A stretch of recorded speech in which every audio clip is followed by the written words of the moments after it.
அன்பு சார் அபாயம் அபாயம், அன்பு சார் அபாயம் அபாயம். என்னடா எதுக்குடா இவ்வளவு பரபரப்பா ஓடி வர்ற? அன்பு சார், தண்ணி டேப்ப திறந்த புள்ள பெட்ரோல் வாசனையா அடிக்குது, ஒண்ணுமே புரியல. பெட்ரோல் நல்ல வாசனையா இருக்கா? பெட்ரோல் வாசனையா அடிக்குதுன்னு கலங்கி போய் நிக்கிறேன். கலக்கிட்டுடா அன்புவா. வாட்டர் டேங்க்ல தண்ணி வச்சதெல்லாம் அந்த காலம்டா. இப்ப போர் நடந்துகிட்டு இருக்கு. ஆமா, ஃபுல்லா பெட்ரோல் ஃபில் பண்ணிட்டேன். தண்ணி டேப்ல வந்தது பெட்ரோலா? ஆமாடா, ஃபுல்லா பெட்ரோல் தான். பெட்ரோலா? இப்ப அது தாகமா இருக்கே.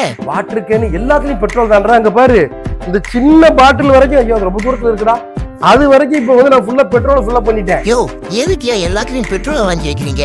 இந்த மக்களும் எல்லாரும் பெட்ரோல் பங்கையா நிக்கிறாங்க, நானும் கேள்விப்பட்டேன். எல்லாம் ஒரு பேனிக் ஆகுறாங்கடா, பெட்ரோல் கிடைக்காம போயிருமோன்ட்டு. அதான் ஃபுல்லா பெட்ரோல் ஃபில் பண்ணியாச்சு. தாகம் தாகம், ஐயோ தாகம். தாகமா இருக்காடா? டேய் தண்ணி இல்லையடா, ஃபுல்லா பெட்ரோல் தான்டா. ஸ்பூனு, குப்பி எல்லாத்துலயும் பெட்ரோல் தான். இந்த மனுஷங்க மட்டும் ஏன் தான் இப்படி இருக்கீங்களோ தெரியல. அங்க போலீஸ்காரங்க எல்லாம் நின்னு சொல்றாங்க தட்டுப்பாடுலாம் இல்ல, பொறுமையா வாங்குங்கன்னு. ஒரே நாள்ல டக்குன்னு தட்டுப்பாடு ஒரு புழைய கிளப்பி விட்டு எல்லாம் ஓடி போய் நீங்களே தட்டுப்பாட வர வச்சுக்கிட்டீங்க. எப்பதான் திருந்துவீங்களோ? இப்ப குடிக்க தண்ணி இல்லையே. இது பாரு, வேணா இது பாரு, இது குடிக்கிறியா பாரு. அதை நீங்களே குடிச்சுக்கோங்க. முடிஞ்சா நேத்து முந்தானத்தெல்லாம் 3 மணி நேரம் லைன்ல இருந்து டேங்க் ஃபுல் பண்ணாங்கல்ல, அவங்களையும் குடிக்க சொல்லுங்க. நாடு நிம்மதியா இருக்கும்.